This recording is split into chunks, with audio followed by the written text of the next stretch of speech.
যে মানুষগুলা পৃথিবীতে সুদ খায়া, এতিম পোলাপানের হক মাইরা, নিজের সন্তানের হক মাইরা, গীবত কইরা মরে, এই মানুষগুলা পৃথিবীতে অনেক ভালো মানুষ সাজে থাকে। তাদের মুখের ভাষা অনেক মিষ্টি, তারা সবসময় ন্যায় কথা বলে, তারা মানুষের বিশ্বাস করায় যে পৃথিবীতে যত অন্যায় আছে অন্য মানুষটারা করে। হেরা হলো ইমানদার, হেরা হলো মসজিদের ইমামের মতন একটা সত্যবাদী, ফেরেস্তাগো মতন সাধু মানুষ। আমার কথা হইলো, আমার মনে একটা প্রশ্ন হইলো কি, আল্লাহ তোমার সব দেখে। এই যে মানুষগুলা অন্যের হক মাইরা, সুদ খায়া, তারপর মানুষের হক মাইরা, মিথ্যা কথা বললা, গীবত করে মরে, এই মানুষগুলা আসলে ভাই কবরে কেমন আছে রে? কবরে এই মানুষগুলা কেমন আছে এটা আমার একটু দেখার একটা প্রশ্ন। আসলে আমি মানুষের জীবন নিয়ে এত বেশি গবেষণা করতাম না, যদি বা আমার জীবনে এত দুর্যোগ না থাকতো। আমি কোনোদিনই এত মানুষের নিয়ে কোনো সময় গবেষণা করতাম না, যদি আমার জীবনে এত বেশি দুর্যোগ না থাকতো। আমি কিছু মানুষের দেখছি একেবারে মুখে এত ভালোবাসা, এত মিষ্টি মিষ্টি কথা,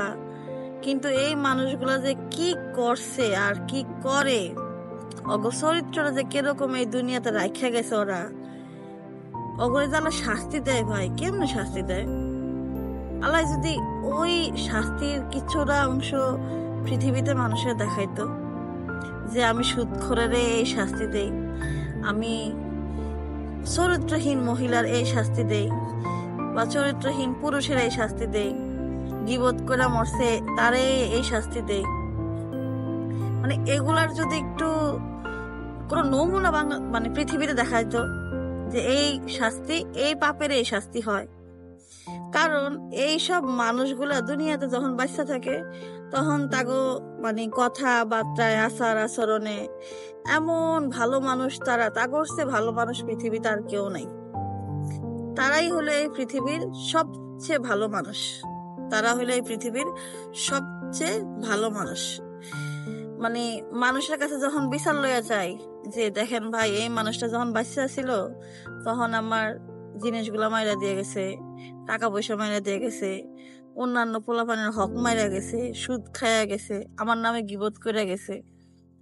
এই মানুষগুলার নামে যখন বিচার দেই তখন কয় না না, আমনের কোথাও ভুল হইতেছে, আমনের কোথাও সমস্যা আছে, এই মানুষ তো এরকম হইতেই পারে না। আমার প্রশ্নটা হইলো, ওরা যে পাপ করে এটা তো আল্লাহ দেখে, আর দ্বিতীয় যে ব্যক্তিরা দেখে, যার সাথে অন্যায় করা হয়, সেই ব্যক্তিরা দেখে। আমার প্রশ্নটা হইলো, এসব ব্যক্তির তো দুনিয়াতে কোনো বিচার নাই, দুনিয়াতে তারা খুব ভালো একটা ফেস নিয়ে থাকে, খুব হাসি খুশি একটা ফেস নিয়ে থাকে, এখন দুনিয়াতে কোনো বিচার নাই। কিন্তু এই মানুষগুলো আবার যতগুলা পোলাপান জন্ম দিয়ে যায়, তাগো বিচার গুলো করবো কে? তাগো বিচার গুলা করবোটা কে? কেউ রাজনীতি করে, রাজনীতির ক্ষমতা দেখায়, আবার দুই সাইডটা অবৈধ সম্পর্ক করলে হ্যাগো আবার কিছু নাগর থাকে, ওই নাগরে করে আবার মরণের আগ পর্যন্ত নাগরে করে টাইনা নিয়ে যায়, ওই নাগররা আবার ভালো ভালো মধুর মধুর কথা বলে। তো আমার কথা হইলো, নাগর রাখ, সুদ খা, 6টা সন্তানের যে এতিম ফুলাফান গুলার হক গুলা মাইরা মরছ, এই বেডির আসলে, এই বেডি পুরুষ, এগুলো আসলে বিচারটা আসলে কে করব? আল্লাহ যখন করব, আল্লাহ তো কিয়ামতে করব। কিন্তু দুনিয়াতে এই কিছু পুরুষ মহিলার লাগিয়া যে ফুলাফান গুলা ভোগে, এই মহিলাগুলার আসলে দুনিয়াতে কোনো বিচার করার কোনো সিস্টেম নাই। কারণ হেরা তো দুনিয়াতে মানুষের দেখে আমরা খুব ভালো মানুষ, খুব দানশীল, দান করি, দয়া করি, মানুষের লগে ভালো ভালো কথা কই, এগো তো দুনিয়াতে কোনো মানুষের দ্বারা বিচার দিলে হেরা কোনো বিচার করে না। হেরা কয় না, এই ধরনের মানুষ তো এই ধরনের কাম করতেই পারে না, ওই সব মহিলা পুরুষ এগুলো করে সব বিচার গুলো করে ডাকে করবে ডাকে এটাই তো কথা এইসব মানুষের করবে ডাকে বিচারটা ওরা যে মরে আমি আল্লাহর কাছে সবসময় রিকোয়েস্ট করি আল্লাহর কাছে সবসময় দোয়া করি যে আল্লাহ যে কয়টা পোলাপানের হক মাইরা মরছে তুমি আল্লাহ ওই এতিম পোলাপানের হক গুলা এই দুনিয়াতে জীবনে যত কষ্ট হয় যে কয়দিন ওরা বাচ্চা থাকবো ওই কয়দিন ওই পুরুষের বা ওই মহিলারে দোজকের আগুনে এমন জ্বালান জ্বালায় পাল্লা যেন অগ জ্বালান দেখে অন্যান্য মানুষ সতর্ক হয়ে যায় সুদ খায়া যে মরছে সুদ খাওয়ার এমন যে বিচার করে যেন অন্য কেউ আর সুদ খাওয়ার নামও না লইতে পারে নয়তো এই দুনিয়াতে যেসব মানুষগুলা অন্যায় করে যায় এসব মানুষগুলার কোনো বিচারই দেখি না সুদখোরের ফলাফল আরো বড় সুদখোর হয় লুচ্ছার ফলাফল আরো বড় বড় লুচ্ছা হয় তারপর গিবত করেন বেরির ফলাইন আরো গিবত করেন নয় গাঞ্জাটি হয় নেশাটি হয় এগুলার বিচার আসলে করবে নাকি যখন ছাত্র আন্দোলন হয়েছিল তখন ছাত্ররা যখন বলান দিছিল তখন চিন্তা করে দেখছি থাক বাপ নাই মা নাই এতিম মানুষ ফুলাফাইন কয়টা আছে ফুলাফাইন লই এই আন্দোলনে নামছে তখন কই আর যাক দুনিয়ার যত যা কিছু করছি মরে গেলে তো শহীদ দিয়ে যাম আল্লাহ হয়তো বা এই উসিলা যদি বেহেস্তে ফাটায় কারণ গুনাগার মানুষ গুনাগার বান্দা গুনাগার তো গুণা তো হইতেই পারে এখন কত হইল যে কষ্ট করে স্বাধীন করলাম একই স্বাধীন হইল এখন চাকরে বন্টন করে চাকরে আবার আরেক চাকর রাখছে হে চাকরে বন্টন করে আমি আমার বাহের কিনা সম্পত্তি পান কিনা এরপর মামু ভাগ্নিরা আসে দর্শন করতে মামু আবার হুমকি দেয় ওপেন হুমকি দেয়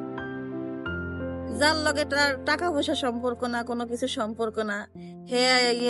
ফিরাইতে মারতে ফিরাইয়া মারিয়া কামড়াইয়া রক্ত খেয়ালায় মাংস খেয়ালায় এখন কত হইলো এটির বিচার আল্লাহ তো পরে দুনিয়া করবো মরলে হার পরে করবো কিন্তু দুই নেট এদিনের কোনো বিচার হবো না এই বিচারে অনেক লেখানি মানে হাসিনারে ব্যাগগুনা মিলা দৌড়াইছে হাসিনাই গেছে বালা কথা তখন তো মনে করি যে হাসিনাই বালা ছিল হেবেটি থাকলে অন্তপক্ষে গুন্ডা ফান্ডারা তারপর লুচ্ছারা ওই সুদখোরেরা গাঞ্জাঘাটিরা এরিনে এত বাড়তো না আমার বাড়ির চাকরে আমারে দর্শন করানোর হুমকি দেয় আমার মায়ের লয়ে যেন হুমকি দেয় মার ফারের ভাই কইতেও তো শরম করে সেদিন আমার মায়েরে অত্যাচার করে হুমকি দেয় কথা হইলো এটির বিচার আসলে করবো নাকি কোন দুনিয়াতে বিচার এই দুনিয়াত নয় মনে করতাম হাসিনায় আসলে হাসিনায় খারাপ আছিল এখন তো বালা মানুষেরা আইসে এখন বালা মানুষেরা এটির বিচার হয় নাকি এখন এটি আরো বেশি বাড়ছে কা আল্লাহ তো মল্লা না করবো কিন্তু দুনিয়াত কোনো বিচার হবো না নয়তো চাকর থাকনের কথা চাকরের মতন চাকরে হয়েছে এখন মালিক চাকরে মালিক সাজতে চায় এটির বিচার আসলে করবো নাকি অন্যায় এক বেদি করে গেছে এটার বছরের পর বছর চলতেই আছে আল্লাহ রে খালি উঠতে বইতে রোজা মহেকে আল্লাহ রে খালি উঠতে বইতে আল্লাহ আল্লাহ এমন বিচার করিস যে আর অন্যান্য মানুষে এই ধরনের অন্যায় করার সাহস না পায় আমার মায় মরছে মতন আমার সৎ বোনে এটি লাশ চাইতে নাই কয়েটি আমাকে হক মারা মরছে তখন আনা বুঝি তখন বড় বোনের মানে রাগ হয়েছিল এখন আনা বুঝি আসলে এই বেড়ি যতদিন বাচ্চা ছিল কি ওরা শান্তি দেয় না কত মানুষের যে হক মারা মরছে রে অন হেয়ার ফলা ফাইনে অন আমার দৌড় করানো শুরু করছে আই রে আল্লাহ কবে হইবে বিচার কে করবো বিচার